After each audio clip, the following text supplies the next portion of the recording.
Dude, I can be great and not be that. Yeah. First of all, Eminem is in my top 5. I think he's in my top 5. Yeah. Who is your top 5 rappers? Yeah. Man, Is that what you're saying? He's in your top 5 rappers or top 5 artists? Oh. Is that what you're saying about Eminem? I was saying top 5 rappers. Who's your top 5 rappers, bro? Oh, I mean, it's for me. So it's interesting. Before I got to Nashville, coming from Detroit and the gospel words matter, but it's really about feel. Yes. It's really about musical feel and like what is the emotion that you are able to emote and then garner from your listener. Right.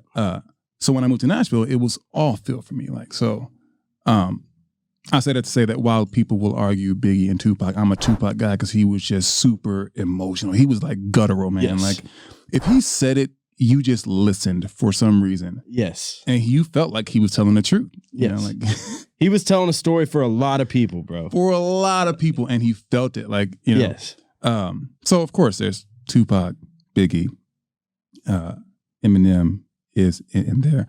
I actually would put Andre 3000 in my top 5. You ain't got to argue with me, bro. Yeah, a lot of people argue that, but I'm like, yeah, South got something to say. Hey, South been speaking for a long time, but he was leading the South, man, and he cultivated the sound of the South, bro. He really did. As far as rap goes, like when they were down there in the dungeon, dude, making records, his flow and storytelling, I think he's underrated, bro. Completely underrated. Like I actually don't understand why he's not in everybody's top 5. Yeah, but just his flow was different. And then, what a perfect name for their group, Outkast. Like their music was so unconventional. Yeah. Another one of my top 5 songs of all time is Hey Ya. Yes. I think that's arguable for everybody though. Like it's a pop record from a rap group. Yeah. Yeah. Yeah. Like at that time too, not every rap artist had a pop record. Right. There were a couple here and there. But I think Atlanta was responsible for a few of those. Like Luda was having pop records. Luda had pop records.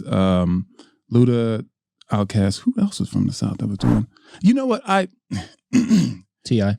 T.I. There he is. 3-6 is not from 3-6 Memphis. Yeah, they're from Memphis, which is considered 3-6 Mafia.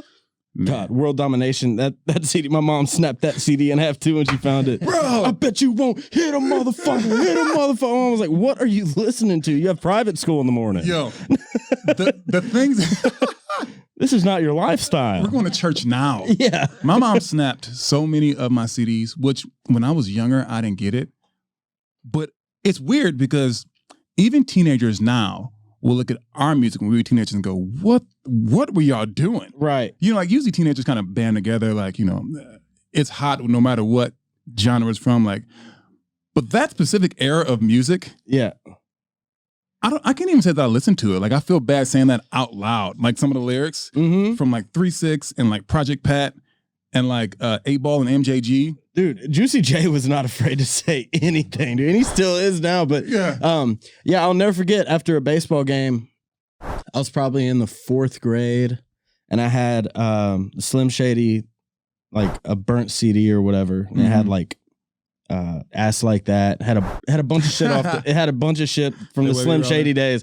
And I was listening to it in my little CD player. And my mom heard it coming through the headphones in the back seat.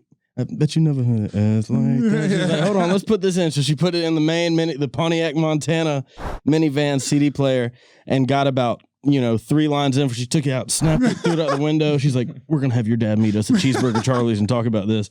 And dude, I'm telling you, that was the day I was like, I'm definitely doing something with music. Oh, like I'm in the 4th grade, but I know I don't need school anymore. I'm definitely like, I want to make people react like that. Like, dude, yeah, dude. Wordplay has always just gotten me giddy, and Andre is great. That Jay-Z too, bro. Jay-Z for me would be top 5. Kendrick has.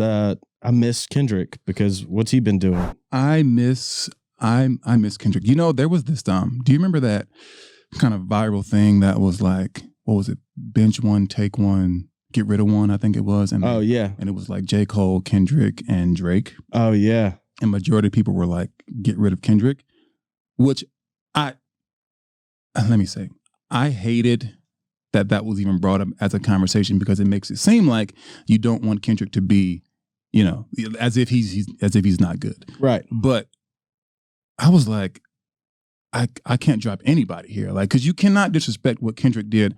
I mean, that first album, was it Sing? You talking about ADHD or the one after? Oh, that was the Underground, but his first like Good Kid, Mad City. Yes, Good Kid, Mad City. Yeah, man, I remember hearing that Backseat Freestyle and all that shit.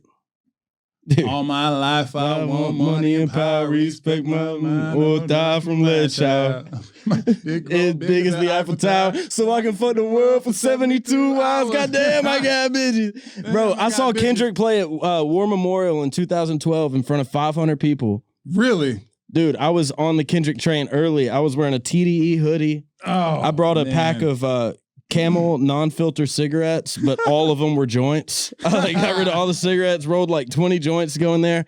The fire marshal came and he was, I think this was before Scooby died on 101.1 to Beat Jam. It was Dolla White and Scooby were doing the radio piece there.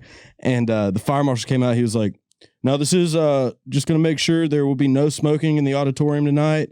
And everybody booed him. And as soon as dude walked off the stage, I pulled out the first joint in that shit, lit it. And bro, then everybody was smoking. The whole front row, we were passing shit. I was like, yes, we're Kendrick Lamar, dude. Take it to the man. It was so good. Felt good. Dude, I don't know that I was late on him, but I didn't get on him until his first album. And when Shireen came on, I mean, there's been several perfect beginners to records, you know, like perfect first songs, which I never really realized how hard of a decision that is. Track listing, bro. Track listing. I mean, you can kind of mesh it a little bit in the middle, but your first song people hear, it's so important. Anyway, that's a whole different topic. Yeah. But when Shireen started, I was like, wait. And I was sucked in the entire record. Yeah. And I think that answers my own question about where Kendrick goes, because he's notorious for taking time off. When he drops something, he has something to say. He's not the guy that's all like Drake will get on anybody's record and be on, you know, the top 10 all year round since 2008. Kendrick will go missing. This is the longest he's gone missing. Yeah. But I know he's going to have some shit to say when he comes back.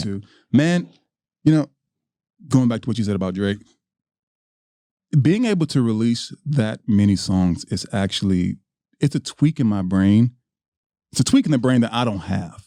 The ability to be able to put out majority of the things that you write. Right. That's terrifying for most artists. Yeah.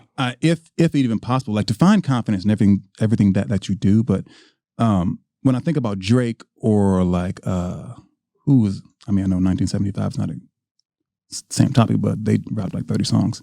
Yeah. And then Future.